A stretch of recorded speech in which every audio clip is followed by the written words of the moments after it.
നമുക്ക് കിരണിന്റെയും കല്യാണിയുടെയും ഇന്നത്തെ നല്ലൊരു കഥയായിട്ടല്ലോ. വീഡിയോ ഇഷ്ടപ്പെടുവാണെങ്കിൽ ഒന്ന് ഹൈപ്പ് ചെയ്യാൻ മറക്കരുതേ. അങ്ങനെ നമ്മൾ കാണുന്ന ഒടുവിൽ പ്രകാശൻ തന്റെ പെൺമക്കളെ ചേർത്ത് പിടിച്ചിട്ട് നടന്ന സംഭവങ്ങളെ കുറിച്ചൊക്കെ വിവരിക്കുകയാണ്. മോൾക്കറിയാലോ, ഞാൻ സായാഹ്നത്തിലേക്കാന്ന് പറഞ്ഞ് മോളോട് വിളിച്ചു പറഞ്ഞിട്ടില്ലായിരുന്നോ എന്ന് കല്യാണിയോട് ചോദിച്ചു. അപ്പോഴേക്കും കല്യാണി ഇങ്ങനെ ഒരു ഞെട്ടലോടുകൂടി പ്രകാശനെ നോക്കുകയാണ്. പക്ഷെ ഞാൻ സായാഹ്നത്തിലേക്കല്ല പോയത്, എൻ്റെ അമ്മയോടൊപ്പം താമസിക്കാനല്ല പോയത്, ഞാൻ വിക്രത്തെ തേടിയായിരുന്നു പോയത്. അവൻ്റെ അരിയിലേക്കാണ് പോയത്. എനിക്കറിയായിരുന്നു അവൻ ചിലപ്പോൾ എൻ്റെ പെൺമക്കളെ ഇല്ലാതാക്കാൻ ശ്രമിക്കുമെന്ന്. പിന്നീട് പ്രകാശൻ ആ കാര്യം പറയണം. വിക്രത്തിൻ്റെ അരികിലേക്ക് ചെന്നത്, വിക്രത്തിന്റെ വീട്ടിലേക്ക് കയറി ചെല്ലുന്ന സമയത്ത് വിക്രവും വിക്രത്തിന്റെ കൂട്ടുകാരും അവിടെ ഉണ്ടായിരുന്നു. അങ്ങനെ പ്രകാശൻ അവിടെ പുറത്തു നോക്കി പതുക്കെ ഇങ്ങനെ അകത്തേക്ക് നോക്കി കഴിഞ്ഞപ്പോഴത്തേനും അവിടെ ഒച്ചപ്പാടും ബഹളമൊക്കെ ഇട്ടു. ആ കഥകയിൽ ഇങ്ങനെ തള്ളി നോക്കി കഴിഞ്ഞപ്പോൾ കഥവ് കുറ്റിയിട്ടുണ്ടായിരുന്നില്ല. പ്രകാശൻ അകത്തേക്ക് കയറി ചെന്ന് ഇങ്ങനെ സൈഡിൽ നിൽക്കുന്ന സമയത്താണ് പ്രകാശൻ ആ കാഴ്ച കാണുന്നത്. വിക്രവും തൻ്റെ കൂട്ടാളികളും തമ്മിലുള്ള സംസാരം.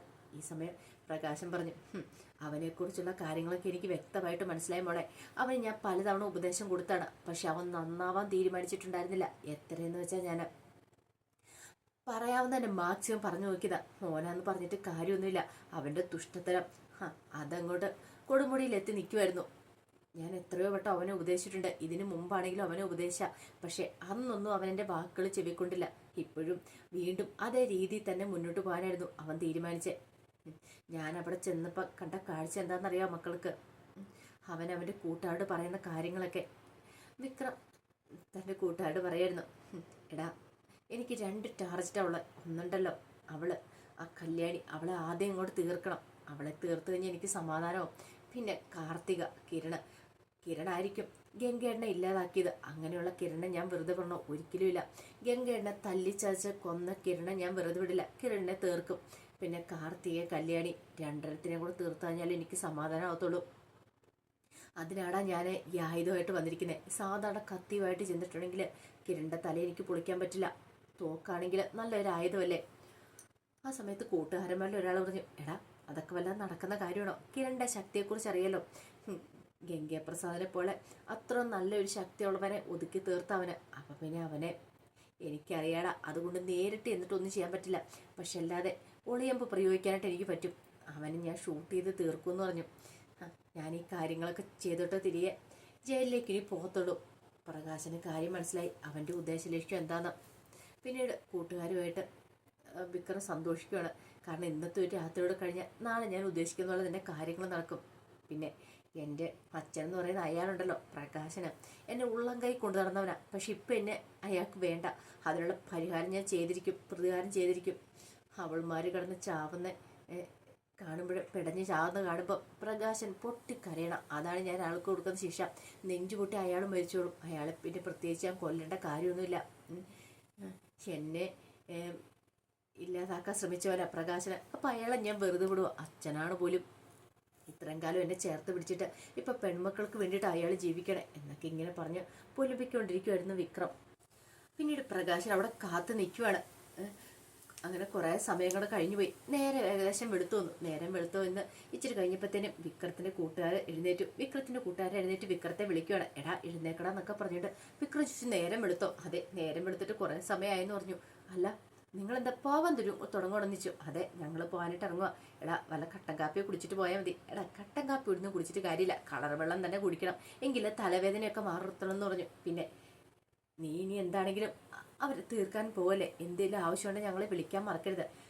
വിളിക്കാടാ, നിങ്ങൾ പോയിക്കോ, എനിക്കൊരു ആപത്ത് സംഭവിക്കാനൊന്നും പോകുന്നില്ല.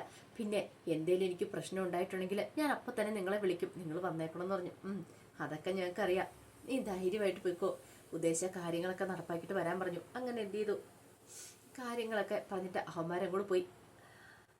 ആ സമയത്ത് പ്രകാശൻ ഇവിടെ പമ്മി നിൽക്കുമായിരുന്നു. കുറച്ച് കഴിഞ്ഞപ്പോഴത്തേനും വിക്രം പോയി തോക്കൊക്കെ എടുത്ത് ഇങ്ങനെ ഉന്നം വെച്ചൊക്കെ നോക്കുവാണ്. കൊള്ളാം, സൂപ്പറായിട്ടുണ്ട്, ഇന്ന് അവൾമാരുടെ കഥ കഴിക്കണം എന്നൊക്കെ ഒരു ചിന്തയായിരുന്നു അവൻ്റെ മനസ്സിൽ നിറയുണ്ടായിരുന്നേ.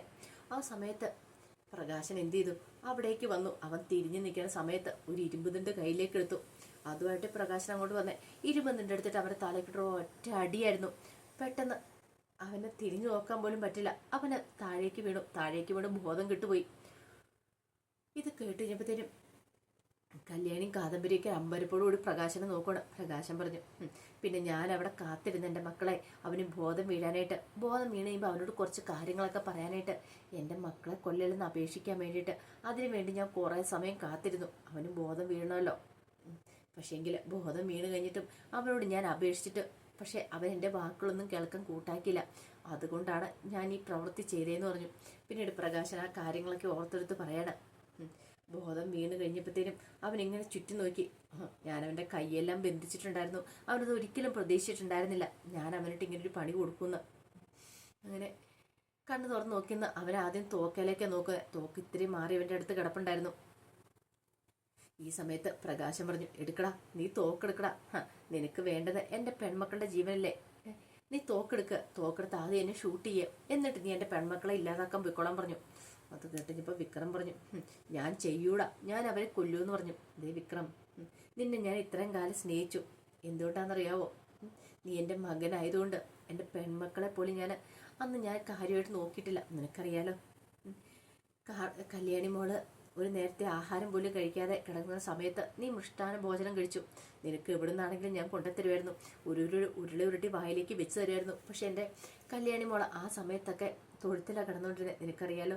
പിന്നെ കാർത്തി മോളുടെ കാര്യം, അവളെ ജനിച്ചപ്പോൾ തന്നെ ഞാൻ ഓടെ കൊണ്ട് ഉപേക്ഷിച്ചിട്ട് പോയതാ.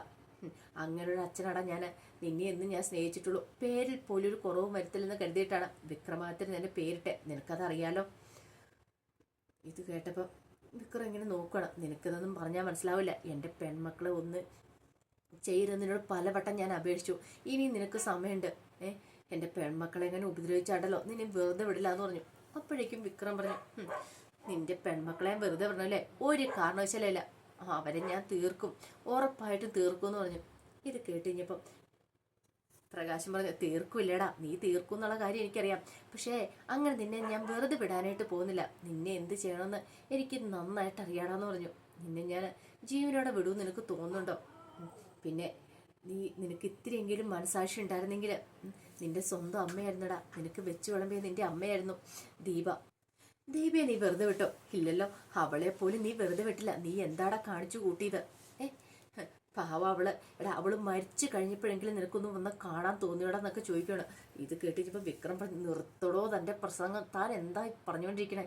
താൻ ആരാന്നാ തൻ്റെ വിചാരം? അത് കേട്ട് കഴിഞ്ഞപ്പോൾ തന്നെ പ്രകാശന സകലം നിയന്ത്രണം വിട്ടു.